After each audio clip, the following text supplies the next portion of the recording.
Почти вся будущая военная элита Ингушетии и России в одном зале. На ежегодную встречу Юнусбек Евкуров пригласил курсантов всех высших военных учебных заведений страны.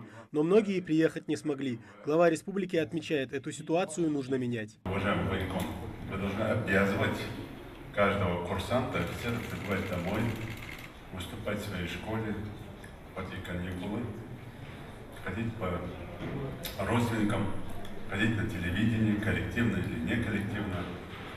Поэтому хорошо эту практику укрепить, закрепить и нарастить. В военных учебных заведениях России обучается немало и наших земляков, которые прославляют свой край, набираясь знаний и достойно представляя Ингушетию. В их числе и Микаил Дидигов, молодой человек на 4-м курсе одного из престижнейших военных вузов страны. Вопреки всем трудностям учеба проходит легко, отмечает курсант, а подобные встречи мотивируют на еще более высокие достижения. Военным я решил стать с 6 класса, так как у меня дома почти все военные, и папа, мама и старший брат тоже. Огневая подготовка, а также мне нравится тактика. Также я являюсь призером чемпионата России среди высших военных учебных заведений сухопутных войск Российской Федерации.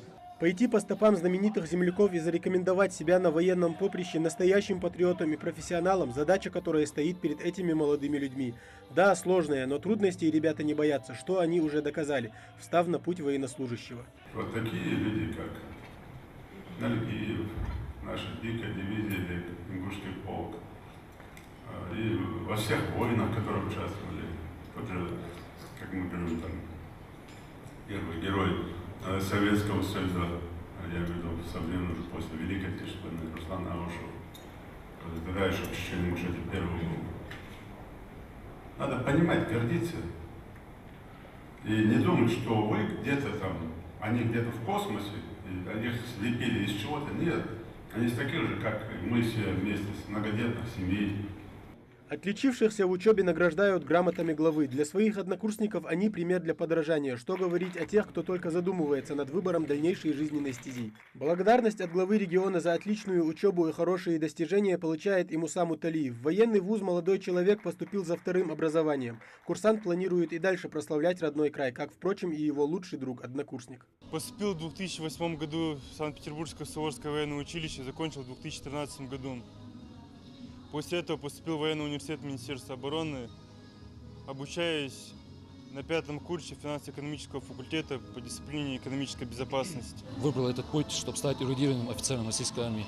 Больше мне подаются дисциплины, такие как тактика, специальная подготовка, больше всего профильные предметы, психология и так далее.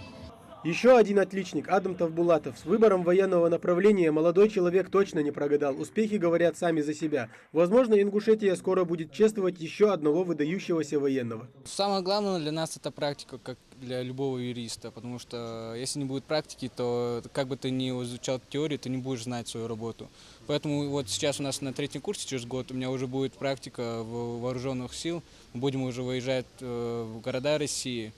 В завершении встречи традиционное общее фото. Пожелав курсантам удачной учебы, глава Ингушетии предоставил молодым людям возможность посидеть в дружной компании уже самим. Где собирается много военных, там всегда шумно и весело. А там, где весело, обязательно зажигательная лезгинка.